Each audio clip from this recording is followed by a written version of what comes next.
Olá pessoal, tudo bem? Esse é o nosso Meditando em Deus e hoje nós vamos falar sobre lidando com os filhos adolescentes. Nós estamos numa série de estudos acerca da família e hoje vamos falar sobre esse tema tão relevante, tão importante, que é lidar com os teens, com os adolescentes. A primeira coisa que nós precisamos entender é que a adolescência é uma etapa de grandes mudanças na vida dos jovens. Algumas delas são físicas e acontecem de uma forma vertiginosa, que vai desenrolando, vai se desenvolvendo ao longo, dessa fase tão interessante na vida dos nossos crianças para se tornarem jovens. É um tempo de preparação para a vida adulta. Eles acham que já são adultos, mas na verdade ainda não, estão nesse processo de crescimento e de maturidade, principalmente nesse início que começa a capacidade de procriação, o que a gente chama de desabrochar para a área da sexualidade. Também ocorrem mudanças importantes no nível mental e psicológico na vida dos filhos. Os jovens começam a agir com uma independência, acham que sabem mais do que os pais. O que é bom, por um lado, já que esse elemento é necessário para o amadurecimento deles como ser humano. Sem dúvida, pode se manifestar também, muitas vezes, com rebelião contra aqueles que representam o controle ou os limites dentro da casa, ou seja, os pais. Especialmente aqueles que estão mais próximos deles, se não são criados pelos pais, seus avós. Isso se torna nocivo e precisa ser corrigido dentro do contexto da família. Vejamos algumas passagens que tratam sobre esta época da vida. Eclesiastes 11:9, nosso texto-chave, diz assim: alegra-te, jovem, na tua juventude, e recreie-se o teu coração nos dias da tua mocidade. Anda pelos caminhos que satisfazem o coração e agradam os teus olhos. Sabe, porém, que de todas as coisas Deus lhe pedirá conta. Eclesiastes 12:1 também fala o seguinte: lembra-te do teu Criador nos dias da tua mocidade, antes que venham os maus dias e cheguem os anos em que dirás, não tenho prazer neles. Okay? Então aqui algumas dicas importantes para os adolescentes, para os jovens e para os pais dos jovens, acompanhá-los e ajudá-los nessa fase de transição tão importante rumo à maturidade. Aqui Salomão também adverte sobre a vaidade da adolescência e da juventude, perigo muito comum nessa fase na vida dos adolescentes. Destaca a necessidade também de orientar de maneira saudável o caminho do coração dos nossos adolescentes e a vista dos seus olhos, já que logo esse jovem deverá prestar contas a Deus sobre as decisões que ele tomou e as consequências que acarretam ao longo da sua vida. E depois, o autor de Eclesiastes exorta aqui a lembrar de Deus nesta época tão importante da vida dos nossos adolescentes, em lugar de dissipar a sua vida em vaidade, luxúrias, pecados, iniquidades ou qualquer tipo de futilidade ou coisa sem valor, que em Eclesiastes é chamado de vaidades. Lucas 2:41 a 52, nós também vemos um trecho aqui muito importante para pensarmos juntos. A Bíblia diz o seguinte, Lucas 2:41 a 52. Ora, seus pais iam todos os anos a Jerusalém, à festa da Páscoa, quando Jesus completou 12 anos.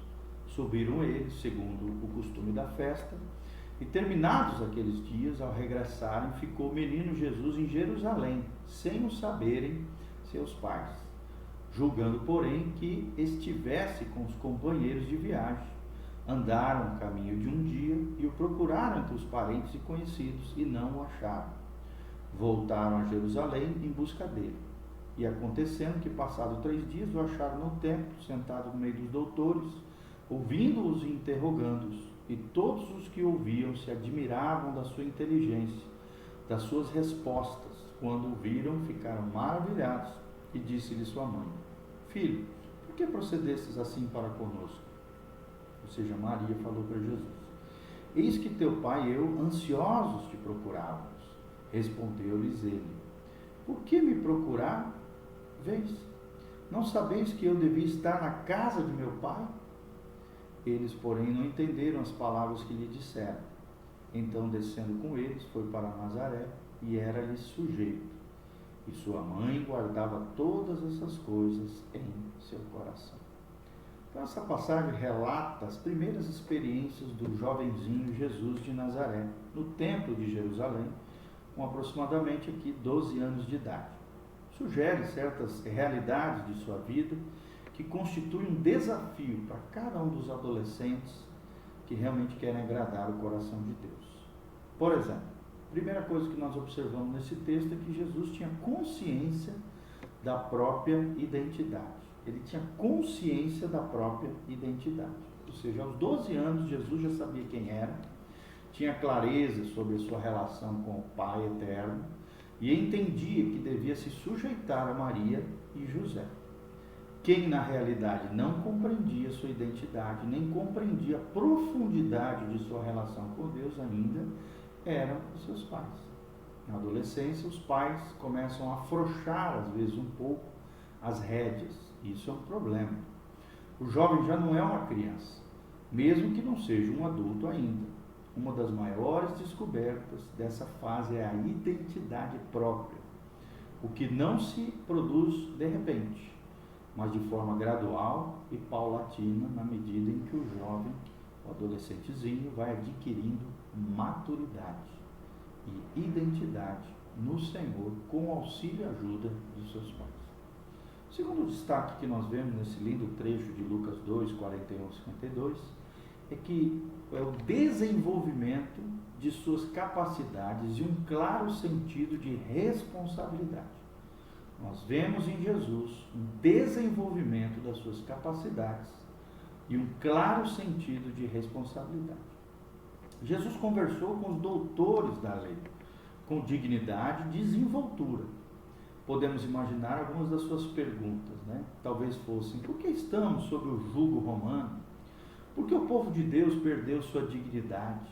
Por que a lei de Deus não é guardada como deveria? Por que há mercadores no templo?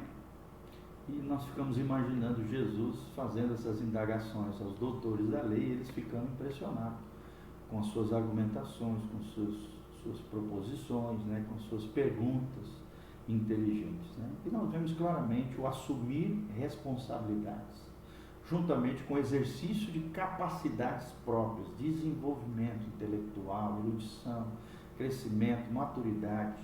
Jesus havia já desenvolvido sabedoria. Esta qualidade não é encontrada na criança, que necessita de mais supervisão e disciplina por parte dos seus pais.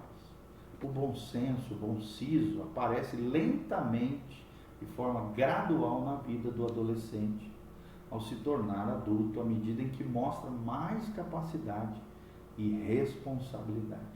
Então isso é muito importante, ajudar os nossos filhos a se desenvolver em suas capacidades, mas também no seu senso de responsabilidade, como era Jesus. Terceiro, nós vemos claramente na vida de Jesus a sua vocação de vida. Ou seja, Jesus já tinha um conceito claro da sua vocação. Por exemplo, quando ele afirma a sua mãe: é necessário que eu me ocupe dos negócios de meu pai. Então nós vemos claramente que Jesus já tinha muito claro qual era a sua missão, a sua vocação, aos 12 anos de idade. E todo jovem deve descobrir a sua vocação, para onde dirigir seus esforços, seu tempo, sua energia, sua inteligência.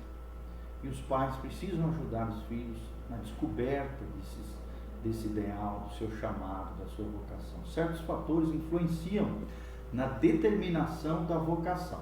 Por exemplo, a formação, né, do adolescente, as experiências vividas durante a infância, a adolescência e seu ambiente familiar são extremamente importantes para desenvolver a vocação dos nossos jovens. Segundo, aqueles homens ou mulheres que representam um ideal para o adolescente, algo assim como uma espécie de herói.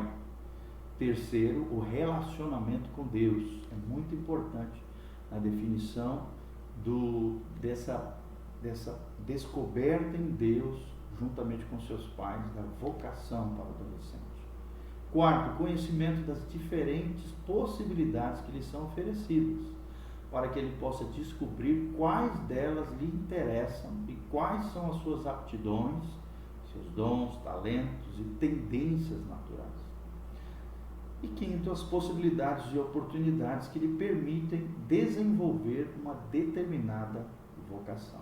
Tá? Nós vemos isso claramente também nas palavras de Paulo a Timóteo, em 2 Timóteo 1,5, ele diz assim: pela recordação que guardo da tua fé sem fingimento, a mesma que primeiramente habitou em tua avó Loide e em tua mãe Eunice, estou certo de que também em ti. Ou seja, Paulo aqui já está reconhecendo o chamado, a vocação e a fé do seu filho na fé, Timóteo. E está despertando isso nele. E assim nós pais também temos que fazer isso sobre os nossos filhos. 2 Timóteo 3, de 14 a 17, Paulo também fala: tu, porém, permanece naquilo que aprendestes, e de que fostes inteirado, sabendo de quem o tens aprendido, e que desde a infância sabes as sagradas letras, que podem fazer-te sábio para a salvação, pela fé que há em Cristo Jesus. Toda escritura é divinamente inspirada e proveitosa para ensinar, para repreender, para corrigir, para instruir em justiça, para que o homem de Deus seja perfeito e perfeitamente preparado para toda boa obra. 2 Timóteo 3, 14 a 16. Então Paulo observa aqui que Timóteo já possuía fé e conhecimento das Escrituras e reconhece que lhe foram inculcados por sua mãe e pela sua avó. Nós vemos isso em Atos também 16, de 1 a 3. E assim o apóstolo exorta, chama atenção, ao mesmo tempo motiva a permanecer nessa fé, nessa vocação, nesse chamado de Deus. E é tremendo isso, nós também vemos isso claramente através das palavras de Salomão em Provérbios 2. Um diálogo, um conselho que ele dá ao seu filho, e é tremendo isso. Leia também Provérbios 2, você vai ver isso nitidamente, como é importante o conselho de um pai e para os seus filhos, o conselho de uma mãe ou de um pai, dos seus pais para os seus filhos. Então todo esse capítulo é uma exortação, capítulo 2 de Provérbios, para que o jovem adquira sabedoria e inteligência. Primeiro insta a buscá-la com diligência, mas logo em seguida também o exorta e o motiva, o incentiva a buscar essa sabedoria, maturidade, responsabilidade e inteligência.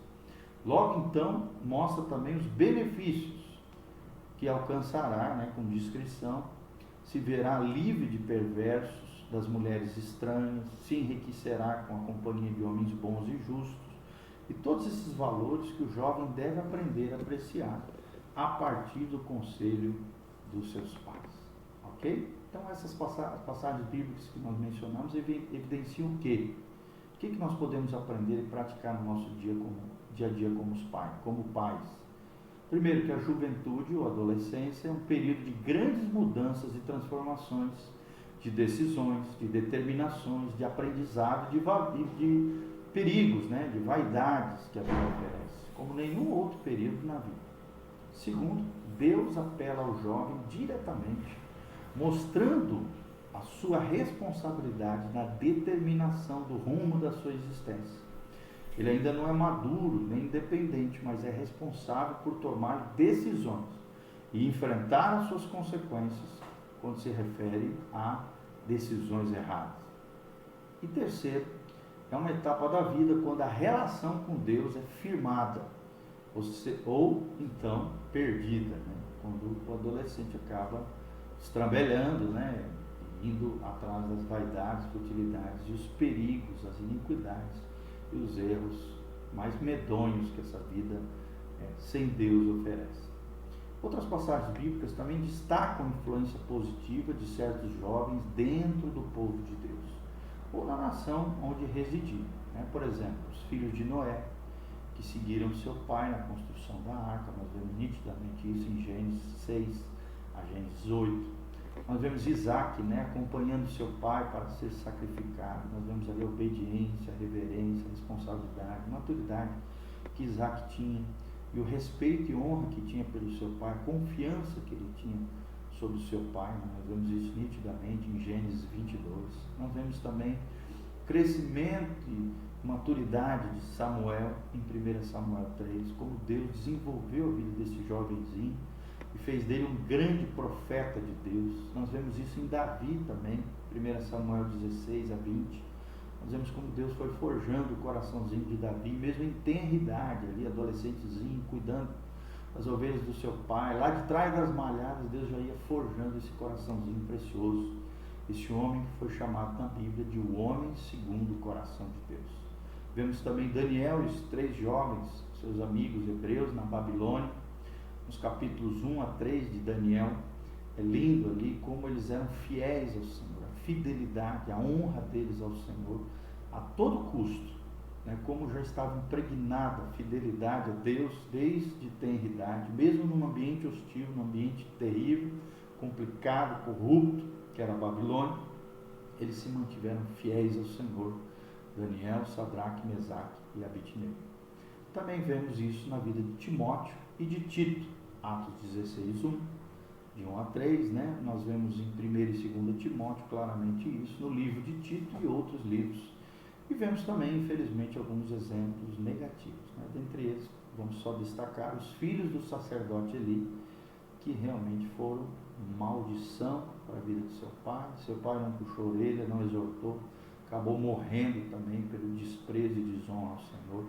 Então os filhos do sacerdote Eli são claramente, né, um mau exemplo de filhos que realmente desprezaram e desonraram o Senhor e trouxeram maldição e consequências terríveis sobre as suas vidas e sobre as suas famílias, ok? Então logo no seguinte vídeo nós vamos estar falando como é a adolescência. Nós vamos entender um pouquinho mais sobre essa fase tão interessante e vamos progredir mais nessa nosso estudo sobre como lidar com filhos adolescentes, ok?